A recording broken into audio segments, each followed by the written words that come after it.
Welcome to Cooper Talk. I'm your host, Steve Cooper, and remember, I'm only as hip as my guests. And I got to tell you something, people.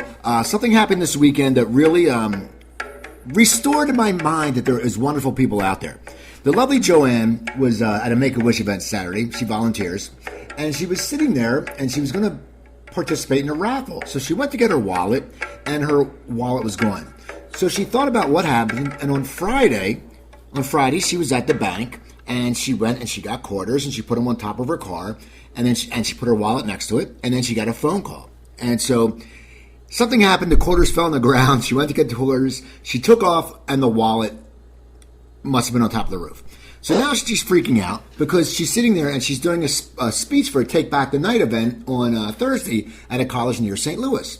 So she's thinking, my license is gone. I have to rent a car. And believe me, people, if you go to the DMV out here in LA, it's just, honestly, it's just awful. So basically on Sunday morning, she checked her email, and in her junk mail, a person that found her wallet in Burbank called her, and she got it and all worked out. And I said, you know what? We all get a little cynical at times, but there's a lot of really good people out there. So anyway, that made me happy. And my show today makes me happy because I have a great guest. She's not only a great actor, she's an excellent painter who's had shows in Los Angeles and Tokyo. She's written a children's book. She's a jack of all trades. My guest is Ione Skye. How you doing, Ione? I'm great, thanks. How are you? I'm good. Now, has anything ever happened in the last 6 months to a year that just made you sit there and go, there's some wonderful people out there? Yeah, for sure. I mean, things, I guess, all the time. I don't know. I mean, just that, my 14-year-old is in a play. She did a Shakespearean play, and, it wasn't an adult production. It was kind of definitely teenagers. I don't know, just my stepfather is very curmudgeonly and and it was just really sweet. I guess he's biased, but he's not that type. He really says it like it is. But I don't know, he was just so supportive with her, and that was really incredible. But as far as big acts of doing things, I mean, I don't know, we have a really elderly neighbor, and I'm starting to kind of a little bit become one of those nice people that helps people, gets on in LA, in New York, and everyone's so busy. And if someone is lonely and old and they want to talk on the phone, it's just more, people don't really do it when you're so busy. So I'm starting to try to be that kind of person myself. I have a friend who purposefully does that kind of thing. When she moves, she finds out where the old people are, and she just helps them.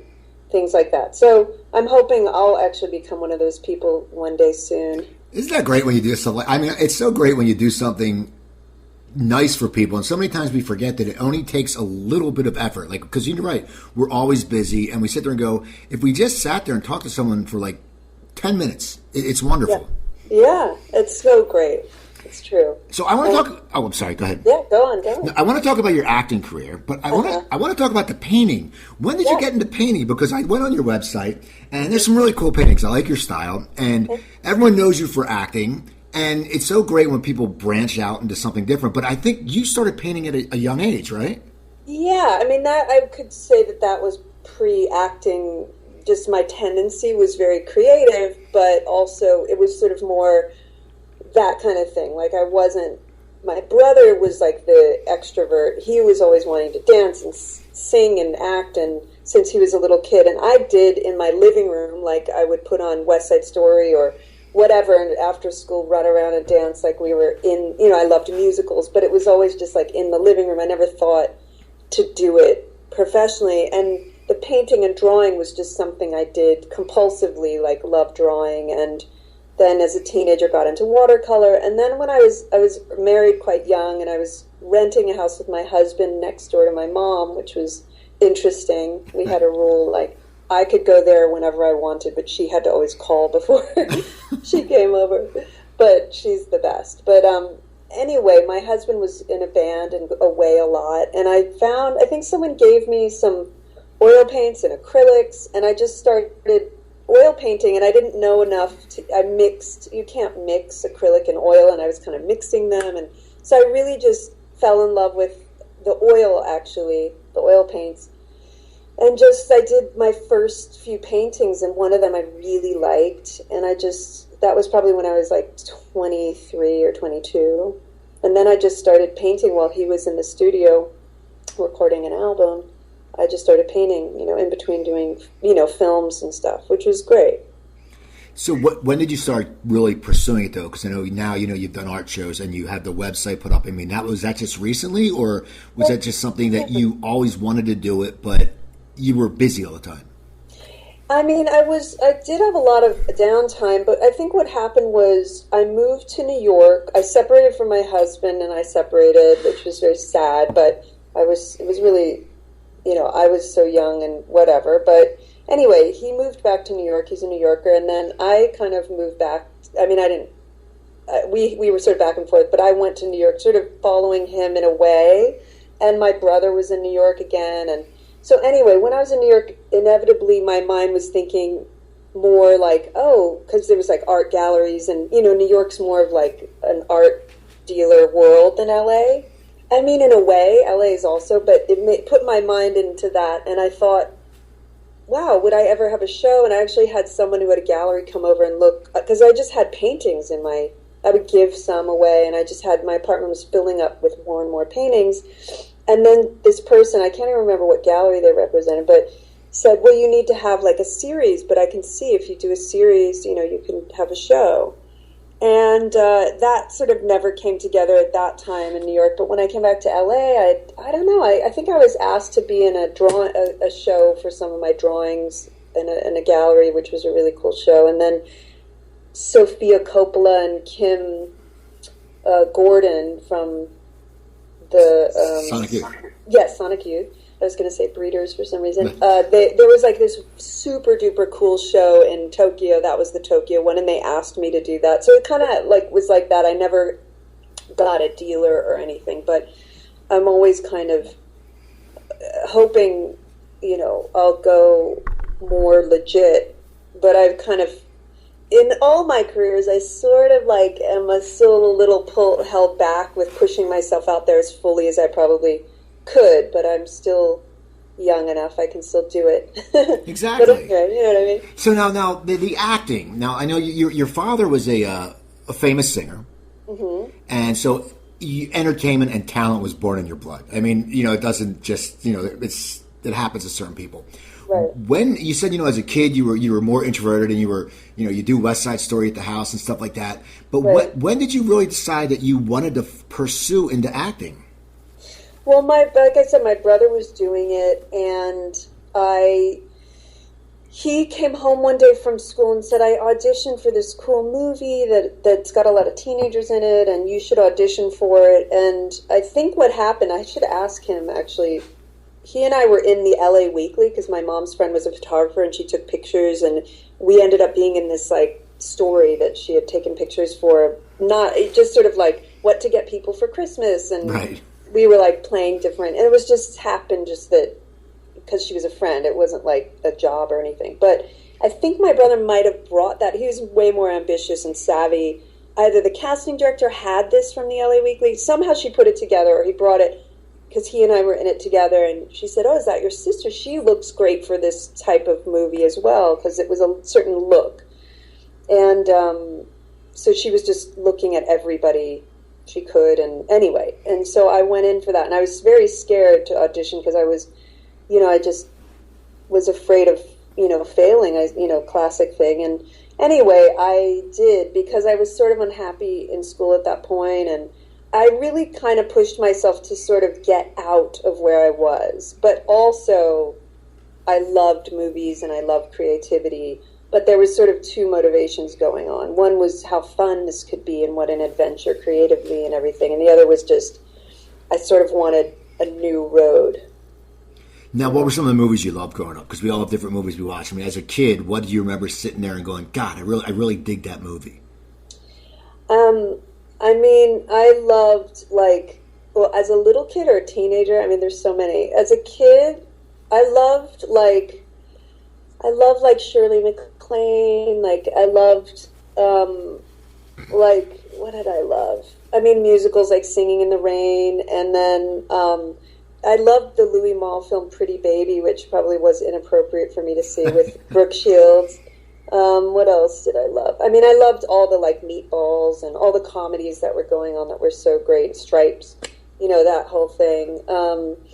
And then there was like the Z Channel was going on in LA, which was basically like going to film school, because you had all of these amazing like those black and white 60s English films like A Taste of Honey, or all these sort of strange, very good films that I would start watching. What else did I watch a lot?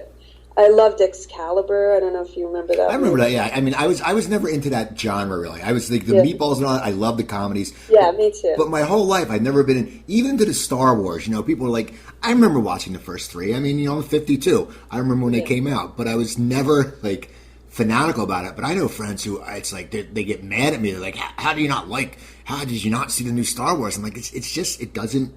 Yeah, it's not I'm for me. similar, like my husband's the same, but I loved also being sort of, I don't know if it's a girly sensibility, but I loved like A Room with a View, and I loved all of those, who made all of Ang those, Lee. all of those, costume drama, but what was the producer team that did all of those anyway? I'm forgetting. I can't think of it. My husband's the same way, but I do remember seeing the first, like, 5 minutes of Star Wars kind of blew my mind, and I loved like C-3PO and R2-D2, but I wasn't, after the second one, like, I just could barely watch them as, I mean, not, that's not my fantasy like road that I go down either, but I mean, I like psychological, like I loved Twilight Zone, and I finally saw like the first few Star Trek. I used to see Star Trek a little bit, but it was very psychological and interesting, esoteric. I kind of was like, that's really amazing. But I don't know. Yeah, I don't know. I'm all over the place with movies that I liked, but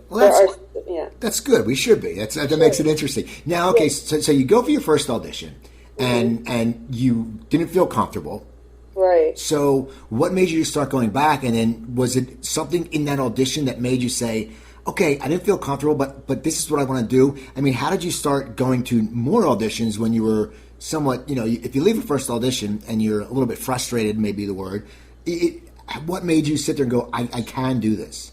Well, it was a new world, and it was really fun, as scary as it was. And I was a teenager and insecure teenager, which most are, but I was definitely not, I wasn't like, didn't get that thrill of being watched. It wasn't like, I liked that, but it was like, I was so scared of, of the whole thing as well. I think I thought it was really fun, and fun enough to push through my fears. And I was, it really was a kind of new world, and I liked, I started traveling through working, like I did a mini series in Paris and in France, and I did a movie with my friend was River Phoenix. I was friends with him before this movie, but we were in Chicago for probably over a month, and just all these 16-year-olds running around Chicago doing a movie. It was just like fun, so I think that was partly why, because I wasn't really, we didn't have a lot of money growing up. My parents separated, and my mom got a very minimal, child support situation, so we didn't have tons of money, but that was okay. Like, I didn't make a ton of money, but it was really just sort of, I didn't have to be in public high school anymore, and this was really fun, Now, and I didn't get into the perks a little bit. Like, back then in the 80s, you flew first class, even on smaller films. I feel like there was just sort of more money. So that was fun. Like, I flew my grandma once for a press junket, and she had never been, and for sure, like, on first class, and things like that. I got a kick out of it, but I didn't start like paying attention to money until later on. But anyway, yeah, it was just fun. Well, you were in River's Edge, yeah, which is, I mean, and that was sort of, I say, in the beginning of like the indie stage. Now everything's changed where everything's an independent movie, but it's not. What was that like? Because I mean, that was probably a lower budget. You guys were all young. You were all newer actors. I mean, that must have been really refreshing and just a cool set to be on. Yeah, I mean, it was, it was like everyone was sort of excited because Dennis Hopper was in it, and like the cinematographer, this guy Fred Elms, shot Blue Velvet and probably a lot of other films, and so it was an independent film, but with very intelligent, people, intellectual kind of people, and yeah, I guess it just, how was it different? That was my first, so I didn't have anything to compare it to, but we definitely felt like, I don't know, we knew it was kind of dark, and Crispin Glover was in it, and he was sort of being really outrageous, and we were like really impressed by him, and right. Also, is he like that in real life? Is he just nutty? Yeah. He's just, we were friends for a little while after. He's great. I mean, he's very out there, but he's a loving guy, and he opened my mind. All these great kind of people in your life that sort of turn you on to things, and then, he's got definitely a very fascinating mind. Yeah, it was just, that was my first film, so I was just sort of swimming in the newness of the whole experience. But it was, I realized that there was like a higher level of kind of art going on one hand.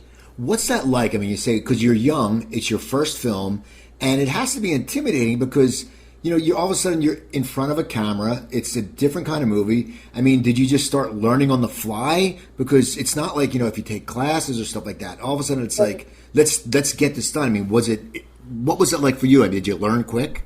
Oh, yeah. I mean, I was young enough. I was 15, so I could still truly play and get involved. And I think that even now is really, when you hear some of the greater actors, Duvall and Daniel Day-Lewis and Cate Blanchett, in some of their interviews when they talk about acting technique, a lot of them just get involved in the situation of the illusion that they're playing, and it's kind of like playing. You'll hear that it's like a child's game, and that means that you just get immersed in the story, and you're not concerned with, am I good, am I funny, am I interesting? You're just totally serving the story. And I think at 15 I was still young enough to kind of just get totally lost in what I was meant to feel and experience. And of course there was scenes that I was more, any movie you do, or TV or whatever, there's always those few scenes that me personally, or the actor personally, has a harder time getting to. Like, some people have a hard time crying, some people have a hard time laughing, some people have a hard time even feel like silly when they have to do a dancing scene, or when they're being tough, and some people naturally are good at those things themselves. But I feel like as actors, then I have to just work that much harder to just serve the story. What am I supposed to be? What's accurate for the story? Because it's like, do you know what I'm saying? So, but there's certain things that naturally I was like, oh, this scene, I'm scared to do this scene. And then there are other scenes that I knew I would like, it would be easy for me to do. Anyway, I do remember Roxana Zal was in the movie, and she had done like a lot of TV work, and I was rushing because I was nervous. And she just said, just slow down. That was one thing. And as far as like hitting the marks and all of that, that was easy. I don't know why. It just was like, I felt like a horse. You just tell them to go there, like an animal. You just naturally just start hitting your marks, and I don't know. You remember what you're meant to do really quickly. So you're learning your craft. You're in front of the camera, and now you're getting a few movies, and now then Say Anything comes up. Was that a long audition process? Did they have lots of people up for the roles? And did you know that? I mean, everybody knows that movie. And if I talk to someone and they're over 35 and they've never seen Say Anything, I want to say, what is wrong with you? You know what I mean? It's like if you don't know, and even if you make a Lloyd Dobler reference, people you don't even know will go, oh yeah, that. Now, when you auditioned, was that a long process? And that was a very big part. So I mean, how did the whole introduction to Cameron Crowe and how that all happen? Well, I think one of the things that tipped me off into, or what got him interested in me, was I was really good friends with Moon Zappa, and we used to hang out. Anyone who was friends with one of the Zappa kids was at the house all the time, because it just was one of those open households that you were just practically, you'd be there just all the time. I mean, I was living there practically, but so Cameron knew them. He loves, obviously, he's a music guy. Not obviously, but if you know about him, he wrote for Rolling Stone, and he loves music and all of that. And he might have known my dad, and Moon kind of, like, put us together, and he came over and we chatted. She was like, my friend's directing this really great movie, and then I knew of Jim Brooks, because I think, like, Broadcast News had come out, and he was the producer, and I, like, really wanted to be in... I like indies, and I have that sensibility, but but I wanted to be in, like, a big American movie, you know what I mean, to balance everything out. So I love that Jim Brooks style of filmmaking so much. And anyway, so I went to audition, and I just clearly remember that Cameron at one point said, it was like 2 or 3 auditions, he just said, you have to bring it up a notch. And I think what happened was, what I do is when I'm, like, afraid, I pull back. It's like sort of I have to work on, like, well, if I don't try hard enough, then if I don't try hard, then I can't get hurt. Almost like a street kid mentality. Like, I'm not going to give you anything of myself. But he was just like, push through that, basically. And then I did, and then I got the part. And then we spent the rest of this time pre-production trying to get John Cusack to sign up. Now, was that a hard time to get him to sign up? Or, because... Well, because he had done teen rom-com, a lot, like Better Off Dead and all these movies, and he just saw this as another, that kind of film. And then Cameron just was like, look, you want to write your own bits, you can write your own bits. You want to make this more intellectual, you can make it more intellectual, like whatever you need. I promise you this is not going to be, and it's not going to be just some silly, like, hot dog, whatever movie, right. Which I loved when I was growing up, but he didn't want to do that, and he was like, okay, cool, and so he got to kind of form his character with Cameron, and we just sort of wooed him by, like, inviting him over to my apartment at one point. I was in a duplex, and, like, anyway, like, just sort of hanging out with him and just getting him into it. Now, what was it like for you? Because you're one of the stars. I mean, that must be an amazing feeling, because you still aren't that far into your career. I mean, you're still, you haven't been acting on screen for that long, and you're the girl on the poster. I mean, what kind of feeling is that? And as someone young, because I think a lot of us when we're young, sometimes if we get a certain accolade, we do get a little bit cocky. And it's nothing bad. I think it's just some people just do that. What was it like for you? Because all of a sudden, you're that girl on the poster. I mean, how do you handle that? And how do you try to keep yourself grounded?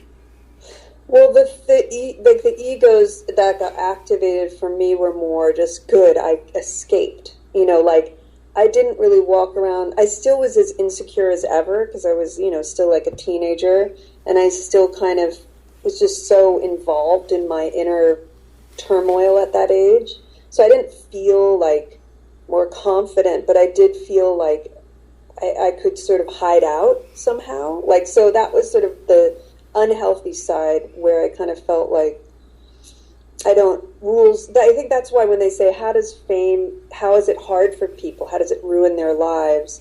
And apart from the obvious that, like, certain people don't have privacy any longer, I think one of the downsides is that you feel you can escape a lot of inner challenges. Like, you get this sort of free ticket somehow because you're not a normal person anymore. You're not one of them.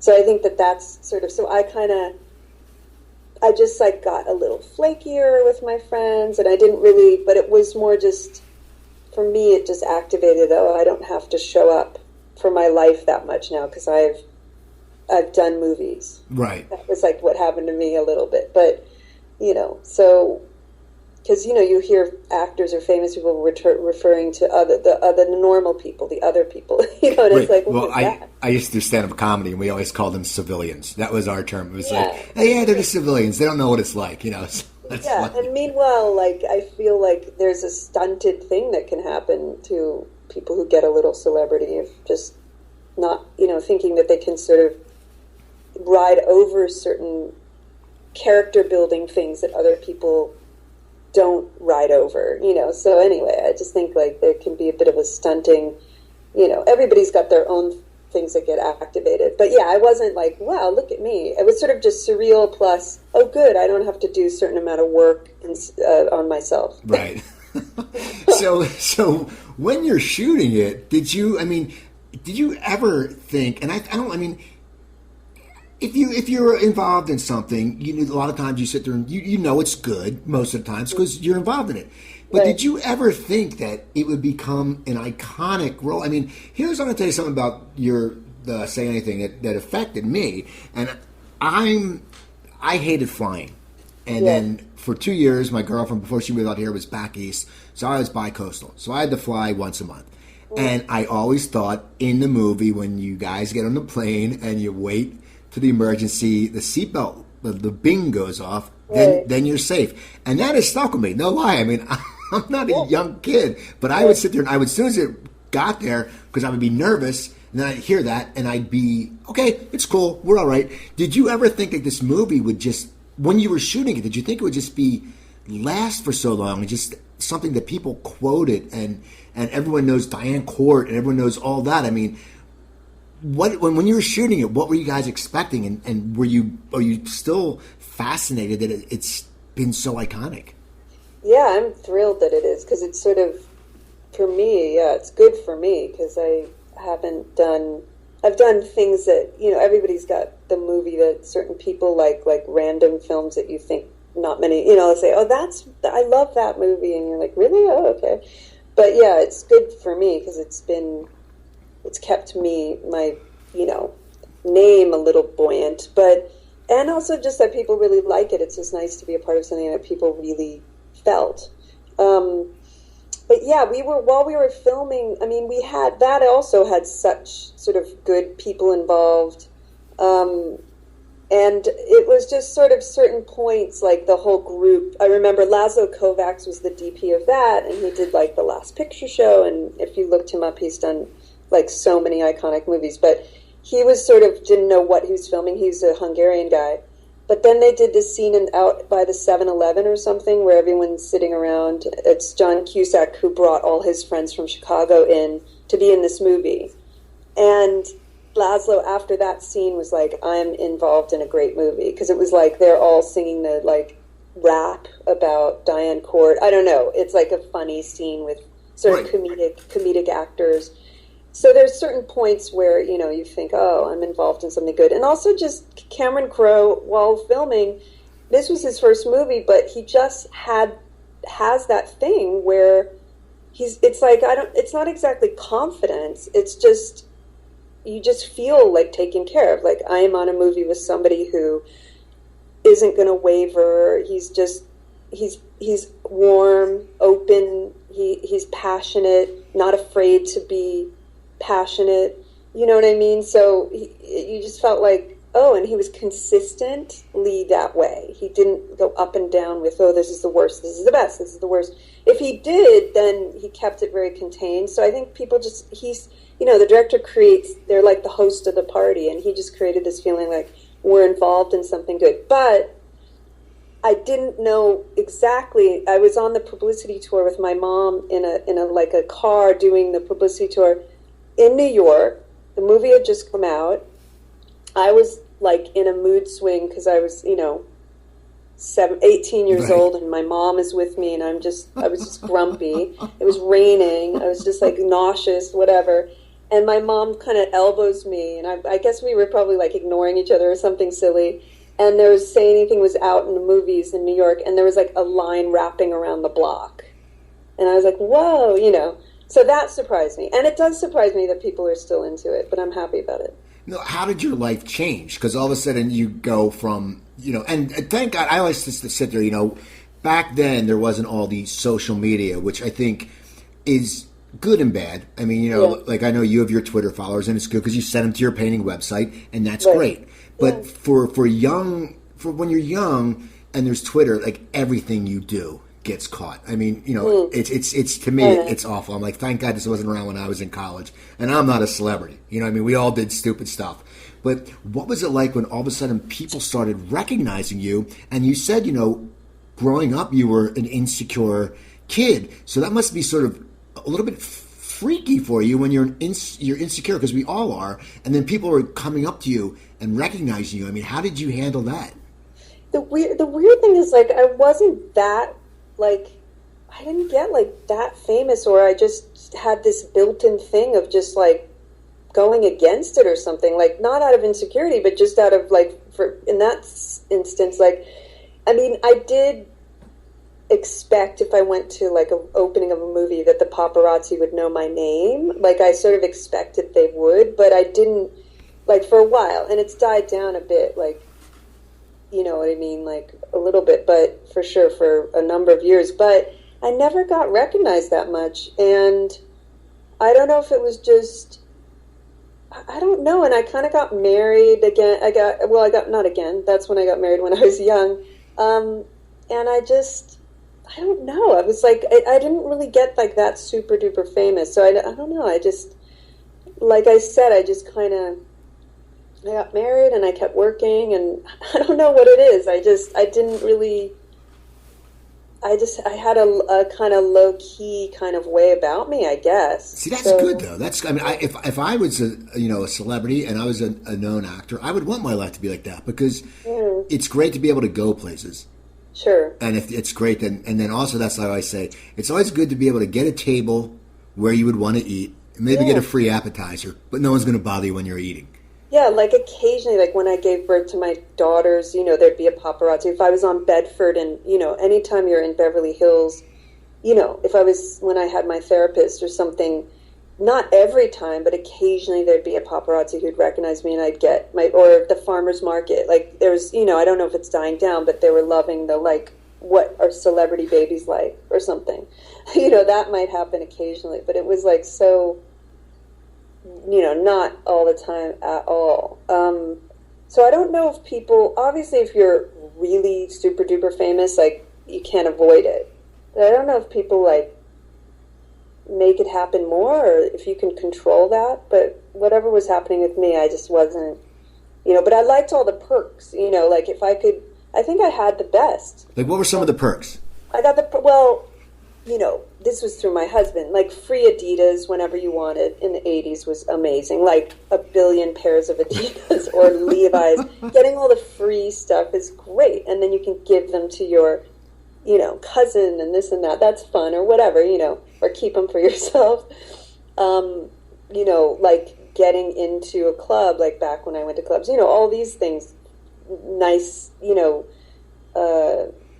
getting invited places if you want to go or not, or, you know, of course, if you get paid, that's a perk. That kind of thing. Getting, you know what I mean, per diem when you're working. I mean, now it's so different. There's not that much money for a lot of jobs, but you know, some there are. But I just did an independent film in New York, and it was kind of amazing because there was no budget, but they were really great about the way they took care of all of us. It was really nice. What was the movie called? It's called Holy New York, and it's with this Dominican actor, Victor. Well, yeah, he's Dominican. Yeah, Victor Razuk, and he was in. I don't know if you saw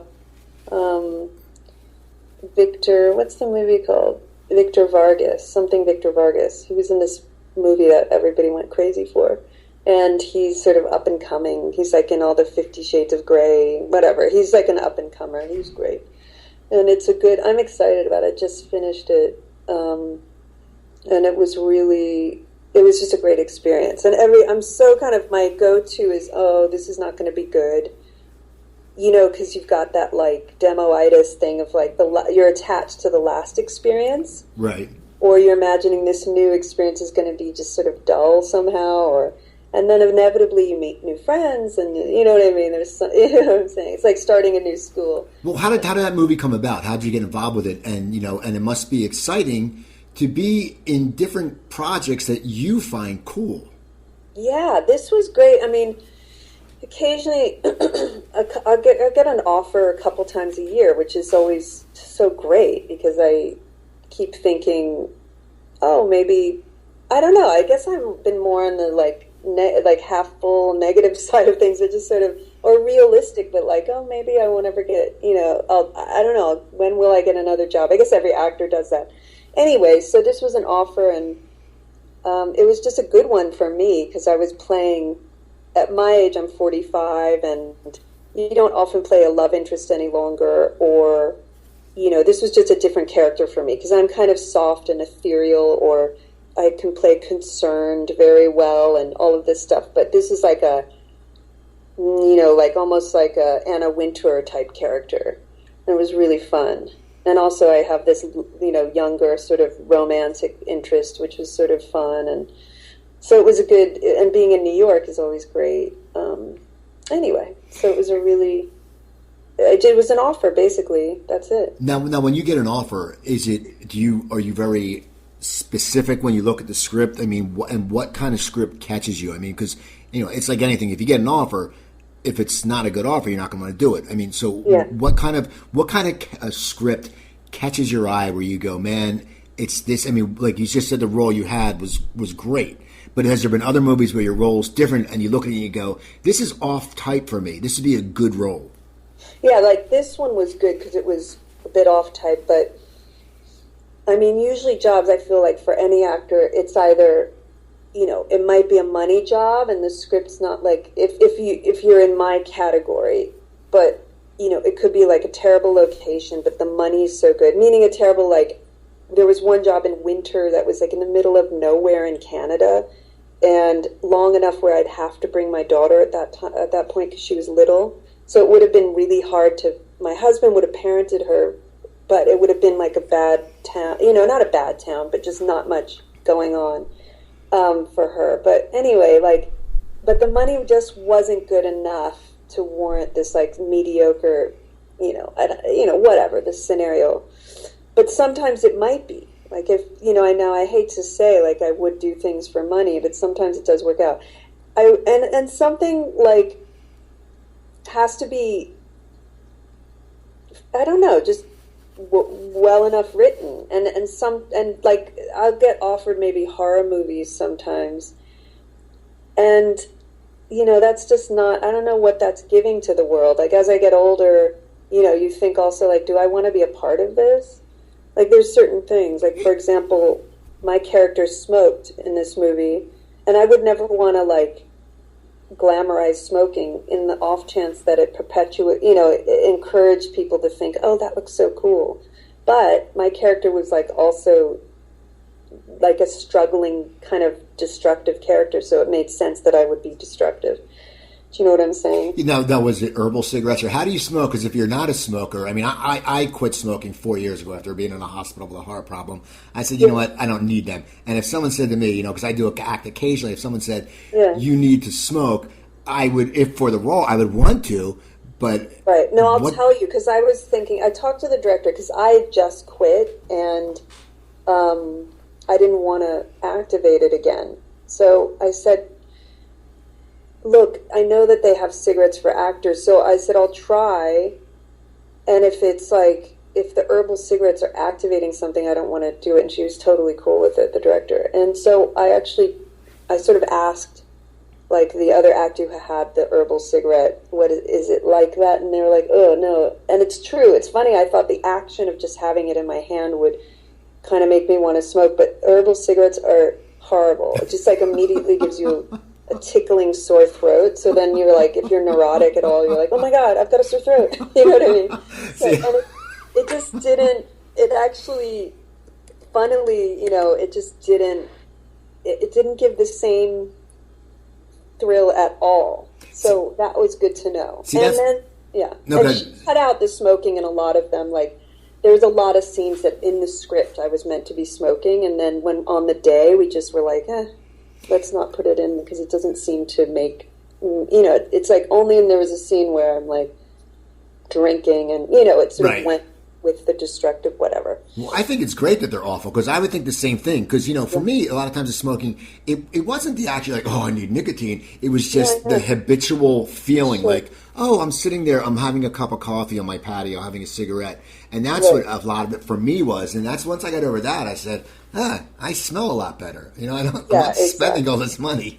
Yeah, for me it was like, I mean, of course there's the health stuff, but it's also the other side is just like, that being sort of a slave and thinking you need something to help you through life. I just thought, well, this is like not going to help my internal growth if I can't, if every time I'm doing something with a big feeling or even unaware of any, just that I need a buffer or need something accompanying me. I want to learn how to like face everything, just try to see what it's like without that. So it's a really good growth experience, I think. Now I'm going to ask you another question about Say Anything, just because this is always on my mind. The boom box, which I miss boom boxes. I love them so much. They were we used to go to the Jersey Shore and we would walk down with a boom box, and it was so obnoxious, playing Blue Oyster Cult, me and my friend Mark Esposito, and it was just cool. And which probably looking back now, it wasn't. But now, what was it like shooting that scene? And how many times have people said you or made references to In Your Eyes or made a Peter Gabriel reference? Yeah, a lot. It's good. I mean, in the scheme of things, a lot. It's so great. I mean, of course, it's all, the smoke and mirrors of movies. Like, he shot that in a park on another day. Okay.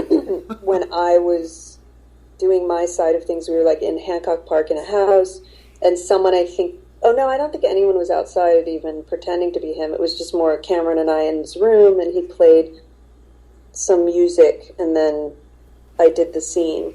But yeah, we didn't know. I mean, Cameron, again, he was just so immersed in the story, which really helped give it that like importance. Like, to him, it was a very big moment for Cameron. And so I think then it translated that this was a big moment. And also it was sweet because John Cusack personally had never fallen in love yet in his life. Okay. And he was nervous to say, like, I love you and pretend to be in love in the movie. And then during the filming, he had a girlfriend, and he sort of fell in love for the first time. And it was like a conversation he and Cameron were having. Like, John Cusack was like, really? Do I really have to say I love you in this? I don't think that is good for the story. It doesn't. And Cameron was like, you have to. And then he sort of understood the idea. But the song that Cameron wanted, we didn't know what the song would be yet. And he wanted an Elvis Costello song. Do you know which one? Because I'm a huge Elvis Costello fan. I know, me too. Maybe Allison, I don't know. That would make sense. Yeah, and he screened the movie for Elvis Costello, who was dating Kat from the Pogues at the time. Kat or Kate? Is it Kate or Kat? I don't know if they're still together. But and he passed Elvis Costello. But the wonderful thing of that, because I love Elvis Costello, but is that the Peter Gabriel song is so much more correct for it because it's so earnest. It's one of those, like, because Elvis Costello is sarcastic. Although he's romantic, Elvis Costello, he's got that cool, cynical thing. Right. Whereas Peter Gabriel, it's just broad. It's just like in your eyes, it's just like the light, the heat, it's just like out there. So I think that was nice for this movie because I think Cameron's not cynical.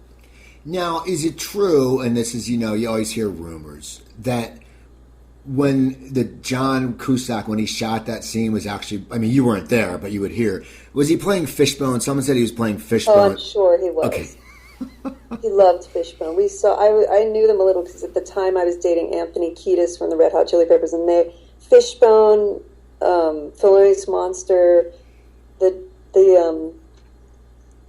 I forgot this other band, but the Red Hot Chili Peppers, they were all friends, and they were all, so we knew those guys, but he was a huge Fishbone fan. Well, when you were dating him, what was it like being around that music? Because it was such a fresh time. I mean, it was a very beginning. I mean, we think about the 80s and the music, and that's like I just said when Prince passed away.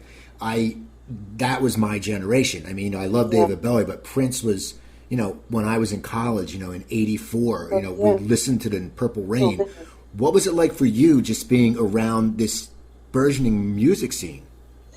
Yeah, I mean, it was fun, on one hand. Like, it was, they were really, like, Fishbone were really good. And the Chili Peppers, I mean, that was just tricky because there was so much those guys, not all of them, but a couple of them, I mean, very, a lot of drugs. So for me at the time, I was young, and that was sort of, was like the bigger thing that was, heavy thing going on. But I mean, I wasn't, I was just sort of, I wasn't doing heavy drugs, but I was like watching this whole thing. But anyway, so yeah, but on the other hand, even though that clouded it, it was really, it was cool. It wasn't like later, I married Adam Horovitz of the Beastie Boys, and I could say that was a little more fun of a scene for me personally, because there was less drugs. It was just more like marijuana, which was, not as heavy duty. But so yeah, the drugs kind of clouded my experience just because it was kind of like heavy, and they were older. The Chili Peppers that scene was a little older than me. But yeah, it was exciting though. I mean, I felt kind of nervous because it was post-punk. It had a vibe to it. Do you know what I mean? Even though, like, on one hand it looks like jolly sort of, but it wasn't that jolly. It was like kind of, I don't know. It was cool though, but it had a vibe that was a bit heavy for me. Okay, that's cool. So now I know you were in Four Rooms too. Yes. Now, who was the director on your segment? Because that had so many great directors. Yeah, mine was Allison Anders. Who's amazing. The one with Tim Roth was in all of them, but Madonna and other great actresses in my one. Yeah. And then, but it was fun because they were sort of overlapping, and all the sets were being built while the other one was being shot, and like Quentin and Roberto Rodriguez, like it was sort of like crisscrossing each other. Everyone had their sets that they had built for their part, and then I think we also filmed at the chateau, did we? I can't remember, but we definitely had a set for the interior, and then I think we used the chateau for the exteriors. So it was fun. Yeah, that must have been great shooting with, once again, and that was an innovative movie. I mean, you've been involved with some innovative, cool stuff. Totally, I know. It's fun. And of course, the more that when time goes by, things become more like, wow, you were there? You know what I mean? Like, it's sort of, at the time, sometimes you're aware, but sometimes you're not aware that you're in the middle of a big scene. Depending on how big, when I was married to Adam Horovitz, he had already become a big band. Whereas, like with Anthony, the Chili Peppers were just a local band. Okay.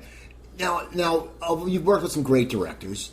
Who are some of the directors that you would have loved to work with, or in the past, and they maybe passed away by now, or someone that you would love to work with in the future? Well, Woody Allen was always, when I was a kid, I don't know if I loved Woody Allen movies, and I don't know, like, I just would have loved to work with him. Probably still, I don't know. It's so complicated with all of his personal life. Right. But if you'd asked me 20 years ago, I would have said Woody Allen for sure. Jane Campion, I loved the female director, because also being a woman would have been nice. I guess everyone says, like, Scorsese, and, there's so many, that I would love to work with. Terrence Malick. There's so many, That must be great, though. Just have that feeling. Plus, knowing that you have worked with great ones. A lot of people go through their career who never get to work with a Cameron Crowe or an Allison Anders. Mike Nichols. Now they're getting older, or Mike Nichols passed away. They're older or no longer around. Now, there's so many. I can go on and on. But now, as you get older and you're still acting, do you think because you always, I've had a lot of. I call them actors, female actors. I don't call them actresses. Yeah. I don't like that term. Yeah. But do you think the roles, they always say the roles are diminishing. Do you think things are starting to change now because there's more of an awareness about how Hollywood is very white male driven? You see it like guys who are 60, their girlfriends in the movies are 30. It's like, do you think it's getting better now? And do you think it will take an upturn for women who can play a good part that they deserve and not give it to someone younger? Yeah, I think always it's not even or fair, but there's always the great actor, like Meryl Streep will still play a love interest even now, and like Cate Blanchett's getting older and she'll play a love interest. So all these like ones that are becoming like iconic or are already iconic, I think Hollywood will accept, or the audience will accept them being a love interest.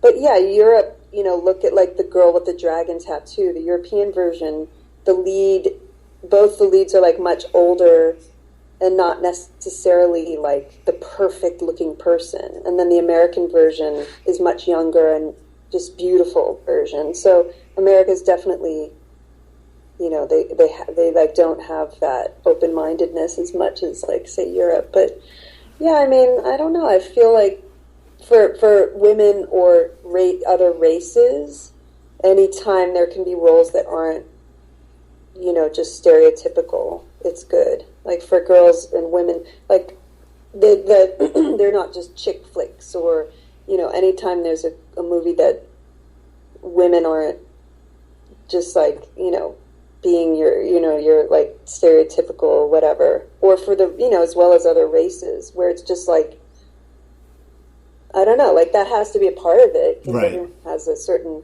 things that are involved with being a woman or being in a certain culture possibly, but yeah, I don't know. It's like on one hand I feel like highlighting how bad it is for women is like not good, but it's at the same time we need to kind of to see the reality as well. Okay. So you act, you paint, and you wrote a kid's book. Yeah. How did that come about? Well, yeah, I love writing, and I love, so I sort of wrote, I love, like, so on my mom's side, we're Jewish on my mom's side, and I love my grandparents. I was really, really involved with them. I loved old people. Like, my first poem I ever wrote was called Old People, and so I'm trying to get back to that mentality again, because I've become selfish. But when I was little, I had all this patience for old people, and I love my grandparents. Anyway, I always loved Yiddish. Not that I speak Yiddish fluently, or they had it. They didn't speak fluently, but in New Yorkers and New Jersey and whatever, the Jewish communities had a lot of Yiddish. I'm from a Jewish neighborhood in New Jersey. I know. You know what I mean? So I just thought it was fun, and I wrote this little story about me and my brother and my grandparents. And Ben, my husband, who's so great, because he just was like, he's so great at just like doing stuff. He just said, why don't you try to get this published? And I was like, how? And then he said, well, I'm with William Morris. I'm not, but my husband is, because of being a musician, the literary department, or there's a department for, musicians for doing musicals, that kind of thing. So you're represented in case you start doing a musical. Anyway, and so I just called someone, I sent it over, I got a publisher right away, and it just sort of, and I draw, but they got an illustrator who does children's books because it's a different style. And it just kind of happened like pretty smoothly, the whole thing. And that's great, because it's called My Yiddish Vacation. Yep, and it's on Amazon if anyone wants it. Now, how'd you come up with the title? That was the working title, and no one could come up with anything else. So it just stuck, because we just tried out different things, but it just, it's one of those things, like if you're naming your dog and you're like, I'm going to come up with a better name, and morphs into something. This just the working title just stayed. Now, back to the painting, because we only have a few minutes left. Yeah. Now, how often do you paint? And then, your website is IoneSkyPaintings.com. Yeah, I mean, IoneSkyPaintings.com. I'm working on something now daily. I'm working on it. If I'm working on something, I'll work on it every day, and then I might finish it, and then there might be a pause until I think of something else to paint. But I'm sort of, I've got an idea after this one. But, it ebbs and flows. I'm trying when I'm not acting I'm in my old acting class, but I'm trying, and I've got kids, so that's very full on, and of course your own personal life, go to the gym and all of that. But I try to either be like writing something in the hopes of maybe developing it, or painting. So I'm always I'm not like a big, heavy worker of hours and hours, but I'm always trying to kind of have something I'm working on while I'm not acting. Now, do you have a certain place where you paint? Is like, do you have your painting room, or do you just get inspired and maybe go outside, or how do you, go after that craft? Yeah, I have a shed that is like my painting shed. And when it's too hot or too cold, there's no heat in there. Or when it ends up getting filled with like sleeping bags, and I end up kind of being pushed But I used to just paint. We have a big kind of open, very light with a skylight kitchen, and oil paints like it was good until my second daughter. But then she always would see me paint and then want to paint. And like oils are not really good for kids, I guess. You know, they're not healthy. So I was just like, oh, I can't do this in here. But now I'm doing like the watercolor. While it was chilly, I went back indoors. But yeah, once the weather gets like, you know, which is almost all the year round in LA, when it gets a little nicer, which is now, I'll go back and do oil in the shed. Now, what was it like having an art show in Tokyo?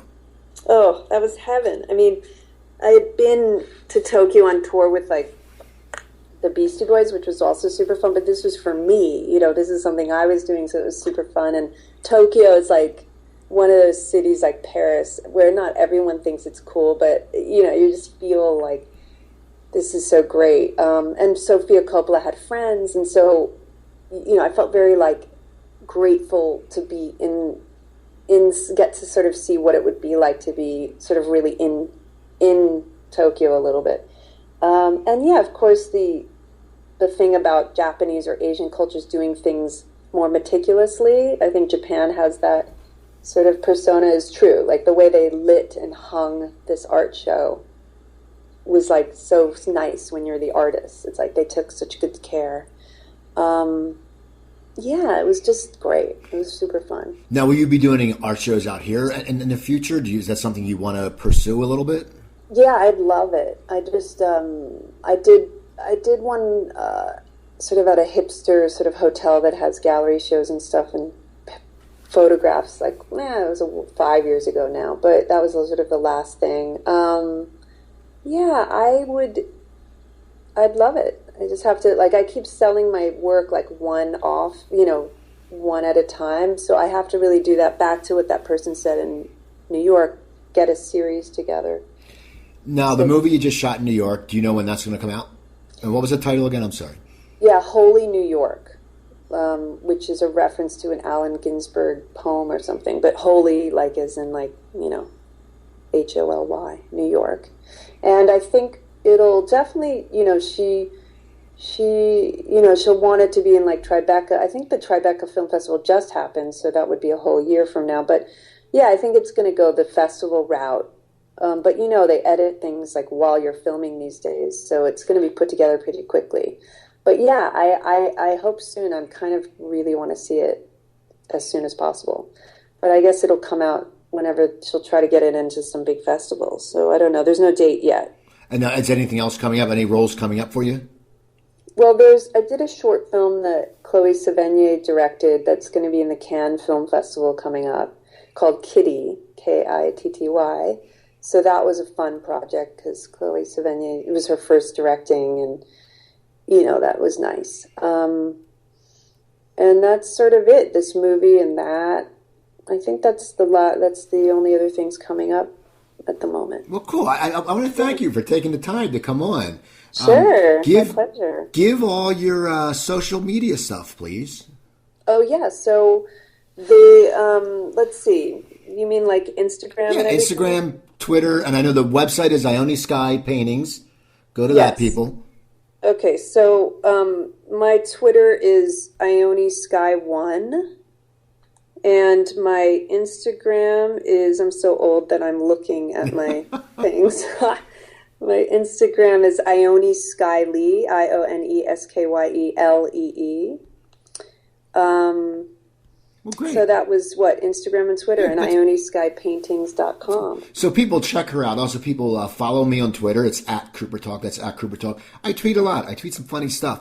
Also, go to my website, people. It's CooperTalk.net. I have 503 episodes up there. A lot of great guests. And now that I'm doing it remotely, I'm going to have a lot more guests that I have unbelievable access to because I can record from not just the studio in Burbank. And email me at CooperTalk.net. Go to my Instagram, CooperTalk1.